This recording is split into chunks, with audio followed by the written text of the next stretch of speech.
chachamela ndzi nyikiwe rona ejoni a sondo bibi loni ba munhu a chachamela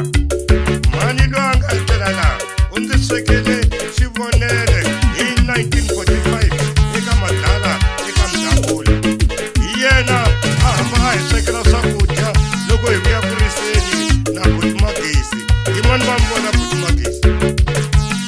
hi yena a nga ni khulumisela nsati wo sungula wa Nhlengani yima va ku vona wa Nhlengani mbilu ya mina yi vava ngopfu inkomu hi sweswo i vike nkosi chachamela inkomu tatana chachamela sweswi hi ta kombela hosi Xifayani a va na rito eka n'wina va tiko ra ka Xifayani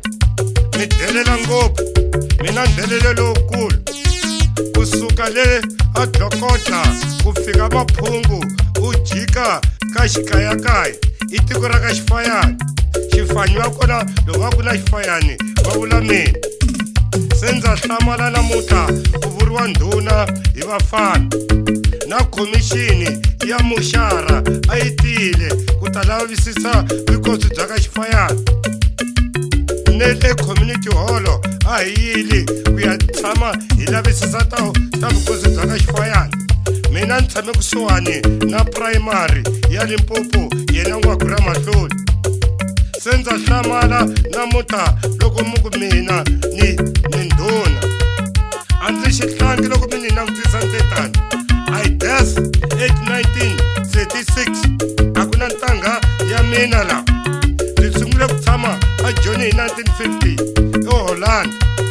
sweswi ku na munhu a nga chelela tindzwala ta mina ti file hinkwato futhi munhu loyi na n'wi tiva ndzi respecta July wa ka Yingwani yena nga dlaya tindzwala ta mina a ndzi tlhela ka yena ndzi ta tirhana na yena ni n'wi respectaku yena nga na sele a nga dlaya tindzwala ta mina mi famba mi byela ni vanhu ku a ndzi dyondzanga pfuma tiko leri n'wina mi nga dyondza wena wa mukhanselara u famba u vulavula hi mina ku a ni pfuni nchumu 1 days is 1 days inkomu hi khensile vikosi hi rito ro chavelela hi teto